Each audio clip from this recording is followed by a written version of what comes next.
Беларусь, колькі ў гэтым слове прыгажосці, добра, сілы і годнасці. Беларусі не ўласцівы яркія фарбы міжземнамор'я, няма ў ёй і дзівоснай экзатычнасці Афрыкі або тонкай хітрасці ўсходу. Ціхае абаянне нашай прыроды у мяккіх пералівах ранішняга неба над размытай лініяй гарызонту, у зеляніне бязмежных палёў, у падбадзёрлівым водры хваёвага бору, у сумным крыку жураўлёў.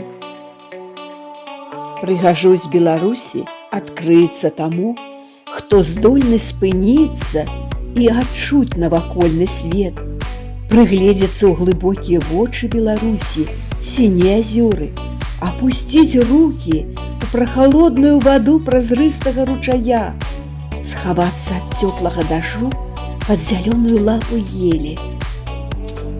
Беларусь – гэта радзіма Янкі Купалы, Якуба Коласа, Максіма Богдановича, першадрукара Францыска Скарыны, вялікіх асветнікаў Сымона Буднага, Васіля Цяпінскага. Знакамітыя пісьменнікі і паэты, выдатныя асобы адраджэння займаліся асветай, паказвалі прыклад мужнасці і гераізму. Гэты іх талент і вялікая праца прымнажалі духоўнае багацце краіны.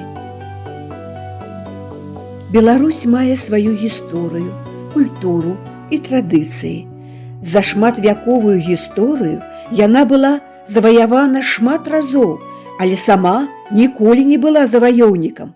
Беларусам даводзілася мяняць веру, прымаць чужую культуру і мову, але пры ўсім гэтым Беларусь ніколі не страчвала сваёй самабытнасці. Яна схілялася, як трава пад ураганам заваёў, каб пасля зноў выпрастацца і зазеленець. Толькі ў гады Вялікай Айчыннай вайны загінуў кожны трэці беларус, але беларускі народ цвёрды і рашучы, адданы сваёй радзіме, таму яму ўдалося годна прайсці праз усе выпрабаванні.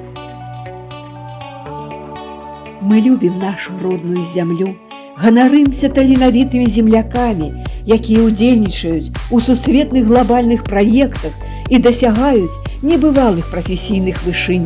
Мы ганарымся нашай краінай, якая квітнее і развіваецца, дае новыя сілы і жаданне рухацца насустрач нашым марам, нашымі гарадамі і мястэчкамі, кожная з которых мае сваю гісторыю станаўлення і самабытныя традыцыі.